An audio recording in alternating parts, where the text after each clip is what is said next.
नमस्कार, टीवी9 भारतवर्ष के इस खास कार्यक्रम राज्याभिषेक में आप सबका स्वागत है। और अब राज्याभिषेक का ये रथ पहुंच गया है बक्सर।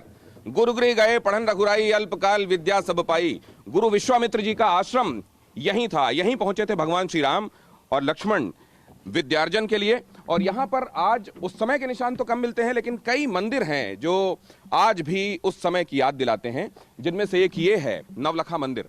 आइए इस तरफ चलते हैं। और जैसा कि आप जानते हैं, बक्सर जिला 1991 में अस्तित्व में आया, जबकि भोजपुर के डुमराव अनुमंडल को बक्सर सदर के साथ मिलाया गया। और अब यहाँ 4 विधानसभा क्षेत्र हैं, जिनमें से एक है राजपुर जो कि सुरक्षित सीट है, दूसरी है बक्सर, तीसरी डुमराव और चौथी ब्रह्मपुर। अब देखना यह है कि यहाँ इस बार चुनावी गणित क्या कहता है, लेकिन उसके पहले आइए थोड़ा सा बक्सर को महसूस करें। नवलखा मंदिर के अंदर चलते हैं।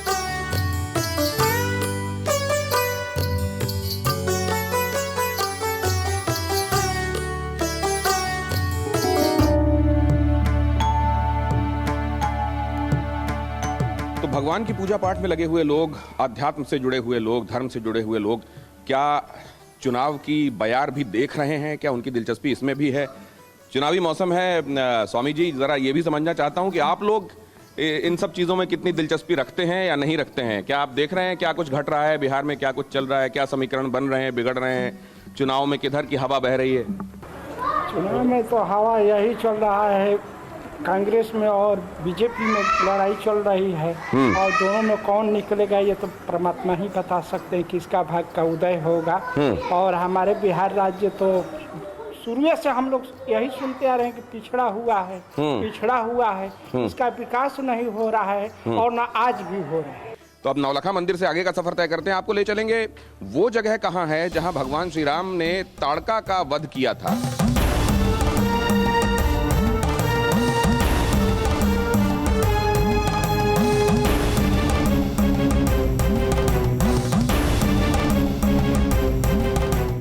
जल्दी से जरा ये हमको संक्षेप में समझा दीजिए। ये यहाँ हम ये झांकी तो देख रहे हैं, लेकिन ये वही इलाका है जहाँ हम खड़े हुए हैं, जहाँ ताड़का का वध किया गया। थोड़ा सा और कुछ बताइए हमको इस बारे में। यहीं पर भगवान जब चले वहाँ से अयोध्या से, और जब यहाँ पर आए तो हुंकार भरने लगे तो अपने बाणों को इन्होंने टंकार किया। और टंकार किया तो विश्वामित्र जी कह रहे हैं कि मारो राम, मारो मारो, देखो ये ताड़का आ रही है। कह रहे हैं कि गुरुजी मैं स्त्री पर हाथ कैसे उठाऊं? कि नहीं राम, यह राक्षसी है, घोर संत और महात्माओं को खाई है, इसलिए तुम मारो, देखते क्या हो इसका विकराल रूप होते जा रहा है। तो एक बाण हरि प्राण हरि लीन्हा, एक ही बाण में ताड़का का वध कर।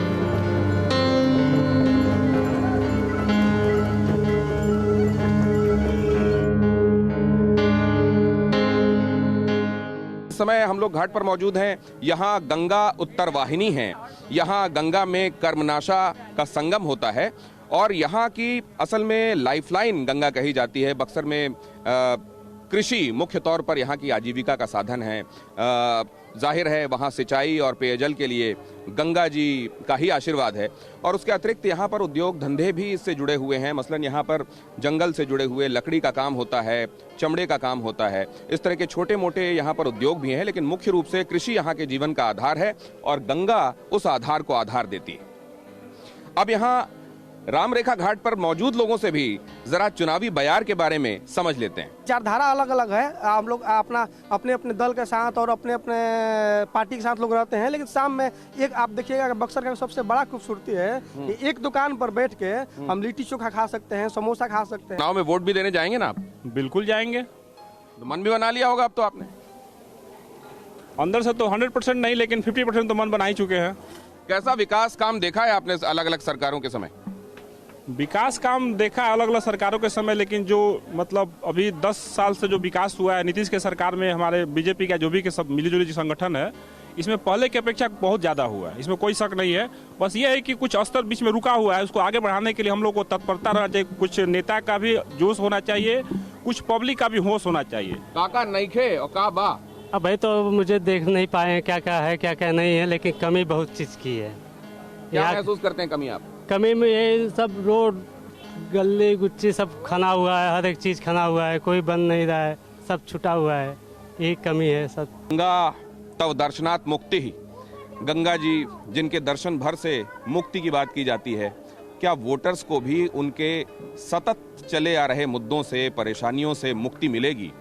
क्या राजनीति में भी ऐसी गंगा बहेगी कि आने वाले दिनों में वोटर भी ये कहकर खुश हो सके कि इस बार उनके भगीरथ प्रयत्नों से वो गंगा बही है कि उनकी दुश्वारियों से उनको निजात मिल गई? आइए आगे चलते हैं।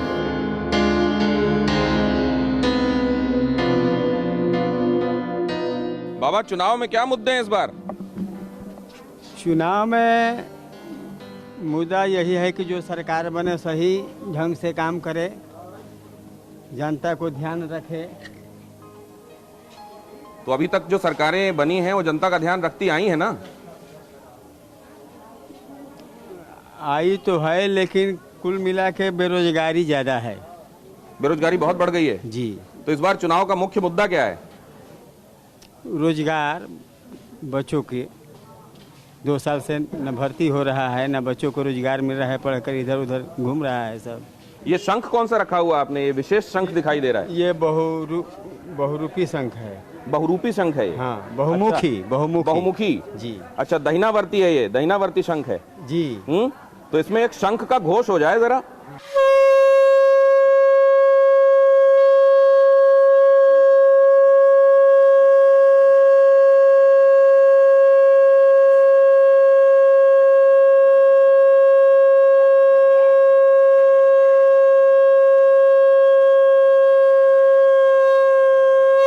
क्या चर्चा गर्म है इस समय? किस बात? परिवर्तन की लहर है जी। परिवर्तन की लहर है। मतलब सरकार तो वैसे भी अब 5 साल बाद अपना कार्यकाल पूरा करती है, फिर से आती है, तो उस तरह का परिवर्तन या अब कोई दूसरा बैठेगा, ऐसा ये चाह रहे हैं? नहीं, तेजस्वी जी का लहर है। अच्छा जी, कोरोना काल में उन्होंने ही उतर के मैदान में काम किया। नीतीश जी का कहीं नामो निशान नहीं है। अगर देखा जाए अभी के हिसाब ले, चुनाव के नियम के हिसाब ले, तो मोदी जी ही नीतीश जी को खत्म करने के लिए लोजपा को लड़ा रहे हैं। अच्छा। देख लीजिए, इससे बड़ा चाल क्या हो सकता है? सभी लोग देख रहे हैं।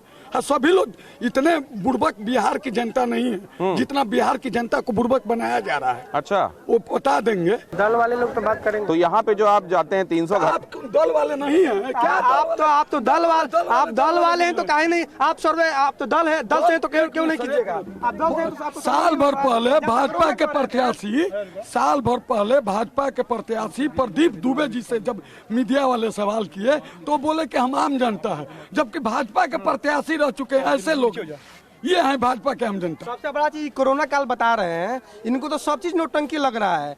15 साल पहले इनके माननीय थे, इन्हीं के पार्टी के नेताजी थे, आदरणीय लालू जी, वो जो अब ये बोल रहे हैं कि 15 लाख रोजगार देंगे भैया। आप तो मवेशी को चारा नहीं दे पाए थे, मवेशी को आप चारा नहीं दे पाए थे, आप रोजगार कहाँ से दे दीजिएगा भैया? कहाँ से रोजगार दे दीजिएगा? भूलिए मत, मोदी जी 2 करोड़ के बोले थे ना सर, ये तो बेचारे 10 लाख बोल रहे हैं और बैठते हुए बोल रहे हैं कि जिस दिन हम बैठेंगे उसी दिन 10 लाख युवाओं को रोजगार बता रहे हैं। मोदी जी का सपना है तो हम नौकरी किसी का करे नहीं, हम नौकरी दें। देखिए, मैं राजनीतिक कार्यकर्ता हूँ, लेकिन जो सच्चाई है वो बता रहा हूँ। कहा कि इसके पेट में दांत है, उसके बाद दोनों लोग समझौता किए। नीतीश जी ने यह भी कहा कि भाई मैं मिट्टी में मिल जाऊंगा, भाजपा में नहीं जाऊंगा। लेकिन गलतियां जब हम कोई काम करते हैं तो हमको लगता है कि हम ही सुपर हैं, लेकिन जब उस काम का परिणाम दिखने लगता है, नीतीश जी तो सोचे भाई लालू जी सुधर गए हैं, लेकिन जो मवेशी का चारा खा गया वो अब सुई का धंधा शुरू किया। बेटा को स्वास्थ्य मंत्री बना दिए और सुई रुई बेचवाने लगे। डस्टबिन का, जिसको डस्टबिन बोलने नहीं आता है, जिसको सृजन शब्द का सृजन नहीं बोलने आता है, और वो आज लोग 10 लाख की बात कर रहे हैं। मैं चैलेंज करता हूं तेजस्वी जी को, मैं इनके माध्यम से ही, आपके चैनल के माध्यम से, हमारे बड़े भाई हैं, राजनीतिक रूप से हम लोग भले विरोधी हैं, बड़े भाई हैं, इनका बड़ी अच्छा काम भी है, सामाजिक रूप से बहुत अच्छा काम करते हैं। लेकिन दुख होता है कि सामाजिक जीवन में इतना अच्छा काम करने वाला, सेवा करने वाला काम लूटपाट वाले लोगों के साथ कैसे संपर्क में आया, ये हमको पता ही नहीं चला। 2 साल पहले मैं भाजपा व्यवसाय मंच का नगर अध्यक्ष था और मैंने ही, मेरी ही बीबी का इलाज कराने के लिए हॉस्पिटल का उद्घाटन हुआ 15 सितंबर को, और 16 सितंबर मात्र 24 घंटे के बाद अपनी पत्नी का इलाज कराने के लिए गया। जिस उद्घाटन हुआ था हॉस्पिटल का, कोई व्यवस्था नहीं था। तो अब क्या बोला जाए? तो वैसे भाजपा में रहने से क्या फायदा है सर? उससे तो अच्छा ना है गाली सुनने से कि हम अपने विरोधी दल के साथ रहे, ओपन रहे। कम से कम तो चोर हैं, डकैत नहीं है। चलिए, तो ये दोनों चोर तरह की है, बातें आप देख रहे डकैत नहीं हैं। है। और यहाँ आपने ये भी देखा कि ये राम रेखा घाट है, लेकिन यहाँ वोटर्स ने अपनी एक लक्ष्मण रेखा खींच रखी है। कौन सी सियासी पार्टियां हैं जो उस लक्ष्मण रेखा की मर्यादा का ध्यान रख रही हैं और किन्होंने नहीं रखा, जिनको दंडित किया जा सकता है, फैसला आप सबके हाथ में है, जनता के हाथ में है। आगे बढ़ते हैं, रथ आगे बढ़ेगा। ये ऐसी स्थिति बन गई है जो आपको माफिक आती है, चिराग का अलग होना। नहीं नहीं, हमको चिराग अलग होना नहीं होना उससे हमको बेनिफिट नहीं है। चिराग हैं, वो जल रहे हैं, लेकिन इधर लालटेन जल रही है ना, उधर चिराग जल रहे हैं और इधर लालटेन जल रही है। ये दोनों बीजेपी और एनडीए दोनों का सफाया हो रहा है। नब्ज ये भापते हैं जो अभी चिराग और लालटेन की बातें कर रहे हैं, चिराग और लालटेन को साथ में नाम लेकर क्या उन्होंने कोई इशारा भी कर दिया है? ये आप तय कीजिएगा। हम आगे बढ़ते हैं, रथ यात्रा जारी है। तो ये हमारे साथ परशुराम चतुर्वेदी जी हैं, भारतीय जनता पार्टी की तरफ से उम्मीदवार। और आपको ये भी मालूम होना चाहिए कि ये पहले पुलिस सर्विस में थे, दरोगा थे, दरोगा की नौकरी छोड़ी और अब उम्मीदवार हैं। क्यों छोड़ दिया आपने? देखिए, जन सेवा मैं 77 में जब जनता पार्टी बनी थी, पहले तो स्वयंसेवक था और जनता पार्टी बनी उस समय छात्र नेता था। थोड़ा दूर खड़े हो। उसके बाद जी। मैं नौकरी में चला गया। फिर चूंकि मेरा मन नहीं लगता था और जन सेवा करने का मेरा जहन में, इसलिए मैंने छोड़कर जन सेवा करने चला है। तो जनता के कहने पे आपको विजय माला अभी ही पहना दी गई है, लेकिन मैं एक बात ये समझना चाहता हूँ आपसे जी कि एक बात उन्होंने कही, मुख्यमंत्री ने यहाँ अपने भाषण में, जी कि आप नई पीढ़ी को बता दीजिएगा कि पहले क्या हाल था और अब क्या हाल है। क्या ये नई पीढ़ी जो अब वोट देने आ रही है, उसको लगता है आपको कि वो उतना मालूम नहीं है, हो सकता है कि वोट आपको ना दे? मैं घर घर का बेटा हूँ और बक्सर का लाल हूँ, इसलिए नौजवान जो भी है, नई पीढ़ी मुझे बहुत दिल से प्यार करती है। चिराग पासवान वाला फैक्टर कितना काम करेगा? वो कोई फैक्टर काम नहीं करेगा, विकास हो रहा है ना। चिराग पासवान आप लोगों के प्रोस्पेक्ट डेंट तो नहीं करेंगे? ये मेरा विषय नहीं है, मैं बोल रहा हूँ। धन्यवाद आपसे बातचीत करने। और अब हम पहुंच रहे हैं एक ऐसी जगह जहां कुछ लोगों का जमावड़ा दिखाई दे रहा है। ये है बक्सर का गोलंबर। आइए यहाँ रुकते हैं और देखते हैं। यहाँ कुछ लोगों की मंडली सी जमी हुई दिखाई दे रही है मुझे। यहाँ क्या चल रहा है, आइए चलते हैं, देखेंगे।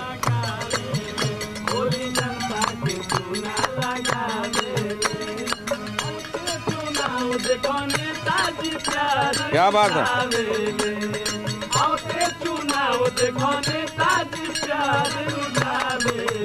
बोली जनता के चूना लगावेले, बोली जनता के चूना लगावेले। क्या चल रहा है यहाँ पे? हमनी के वोटर के लुभावे खातिर, वोटर को जागरूक करने के लिए हम लोग का चुनावी रंग माहौल एक बांध रहे हैं अपने क्षेत्र में, बक्सर में, और लोगों को जागरूक कर रहे हैं कि आप लोग इस बार जो बिहार विधानसभा चुनाव है, आप लोग बढ़ चढ़कर इसमें हिस्सा ले। वादा तो ऐसन की दिन ही में तरई गिनावेले, वादा तो ऐसन की दिन ही में तरई गिनावेले। बोली जनता के चूना लगावेले, बोली जनता के चूना लगावेले, बोली जनता के चूना लगावेले। अभी देखिए, चलते रहिए। अभी जानते हैं, जब उनसे काम का हिसाब लेने जाइएगा तो तरह तरह का काम करते हैं। जैसे कि पूछिएगा कि क्या नेताजी किए हैं अभी तक 5 साल में, तो अपना चांदी का बाल खजुलाने लगते हैं। जनता तो जागरूक हो गई है भैया, ये कैसे? तो हम लोग कलाकारों की, हाँ, चांदी का बाल, ठीक है। काम पूछला पचानी के उबार खजुलावेले, काम पूछला पचानी के उबार खजुलावेले।